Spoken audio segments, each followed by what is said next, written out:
so now then, what is the stochastic RSI? Well, in super simple terms, the stochastic RSI is an indicator that measures momentum. So just like, for example, the RSI or even the MACD, both the MACD and the RSI are also examples of momentum indicators.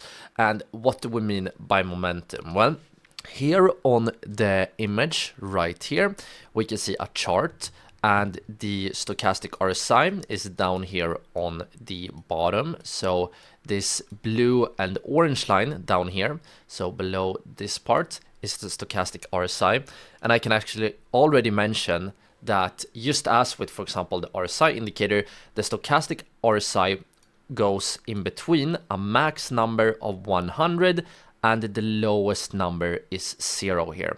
So we say that the indicator oscillates between 0 and 100. But as you can see here on the chart and on the indicator, you can see that when we see strong moves towards the upside, we will have high readings on the stochastic, and when we see strong and sharp moves to the downside, for example, you can see this move right here, a very strong and a very violent move to the downside, you can see that the stochastic indicator completely collapsed to the downside right here.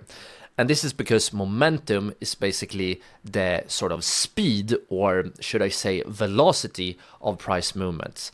And we will talk more about momentum here later on in this course. But for now, all you need to know here is that the stochastic RSI measures momentum. Another thing important to know here is that the stochastic RSI actually combines two powerful indicators, and we can hear it on the name. It uses ideas from both the stochastic oscillator and the RSI at the same time.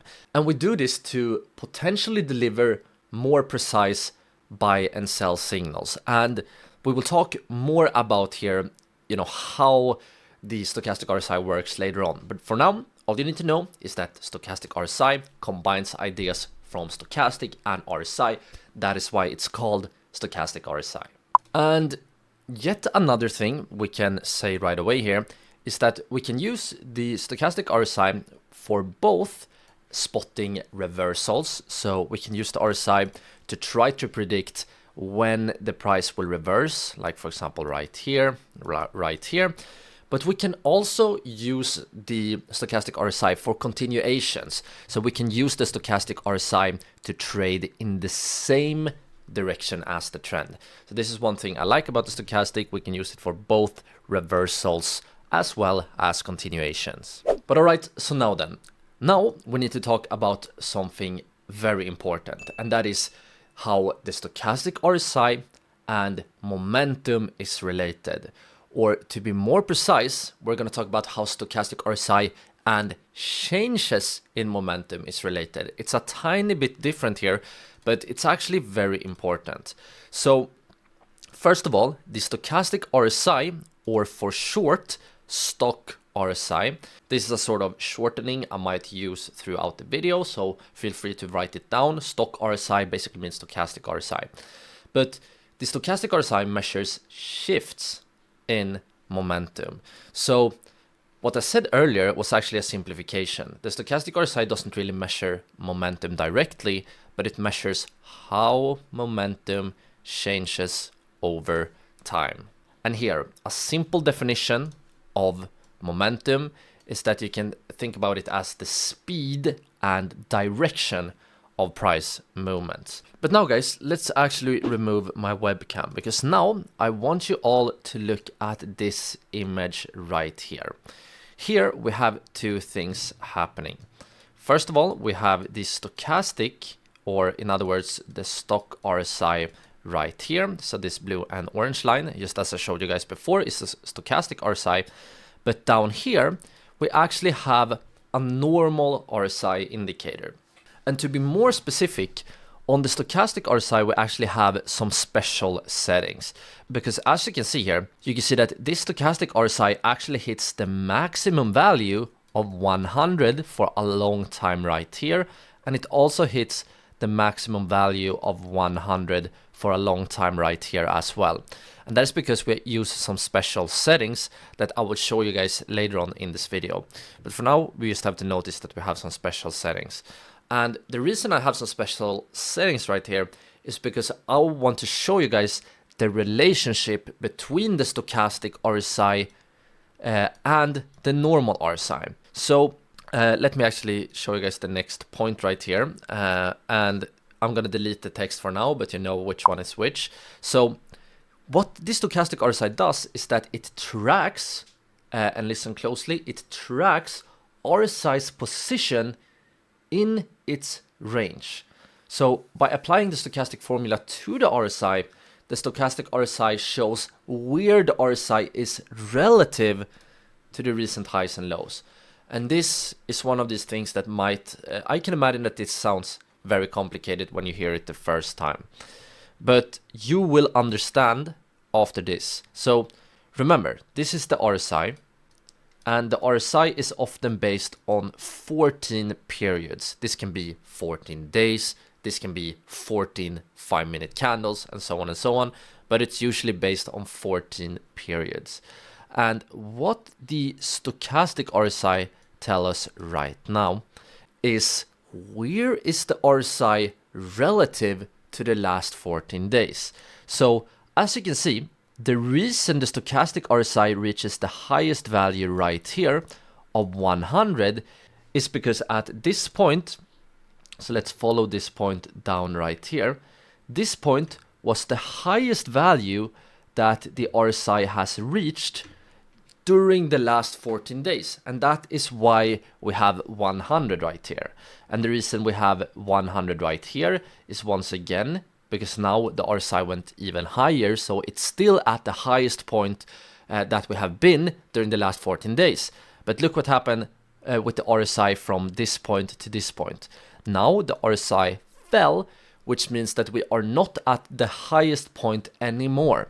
And as you can see, this leads to the stochastic RSI not longer being at 100. And this was the reason why I used the special settings right here. I wanted to show you guys how the stochastic RSI and the normal RSI interact with each other. Another thing you can just notice right here is of course that when we see strong momentum moves, you see very strong reactions on the stochastic. This is something that you can have in mind for the rest of this course. But alright, so now it's finally time to take a look at how the stochastic RSI works. And as you can see right here on the screen, we have a zoomed in image of the stochastic RSI. And let's take a look at what all of these lines and everything you need to know here about the stochastic RSI. The first thing we need to know is the blue line. So what does this blue line actually mean? Well, the blue line, as you can see here, is called the percentage K line, or another word for this is the fast stochastic line. And this is the line that shows you where the RSI is relative to the last 14 days. So in order to understand this, it's very important to understand the previous slide. So the percentage K line is basically what we talked about in the previous slide, but the stochastic also has another line. This line is called the percentage D line, or in other words, the slow stochastic. And this one is very simple.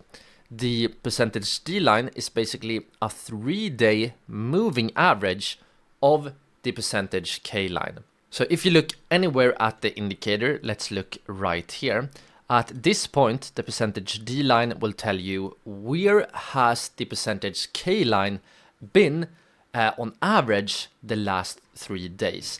And this is also the reason why we call it a slow stochastic line, because the percentage D line will basically follow the percentage K line. So as you can see here, when the blue line is above the orange line will continue to go up, and it will go up until the blue line crosses below the orange line.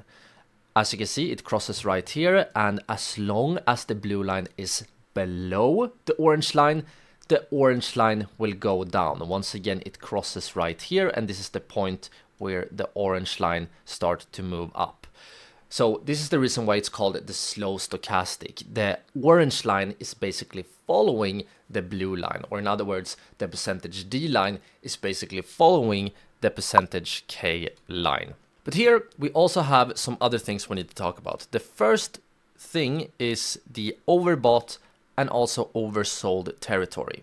And if you guys are familiar with the RSI indicator, you might remember that we usually say that overbought is when the indicator is above 70 and oversold is when the indicator is below 30. You can't really see right here, but just write 30 right there. But for the stochastic RSI, this is not true. For the stochastic RSI, we consider it overbought only when the lines are above 80. So this line right here is actually 80, and we consider it oversold when it's below 20. So this line right here is 20. This is yet another thing you can write down if you want. Overbought is above 80, oversold is below 20, and this line here in between, this blue area in between 20 and 80 is the sort of normal area. But one thing you will actually notice about the stochastic, and this will have implications for how we use the stochastic, is that the stochastic will actually spend a lot of time in both the overbought and oversold area. So is overbought and oversold actually the best strategy when it comes to the stochastic RSI? Well, you will learn more about that very soon. Alright, so this video was actually just a very short clip from our full stochastic RSI course here on the channel. To watch the full course for free, simply click or tap on the screen right here. I hope I'll see you all in the full video very, very soon.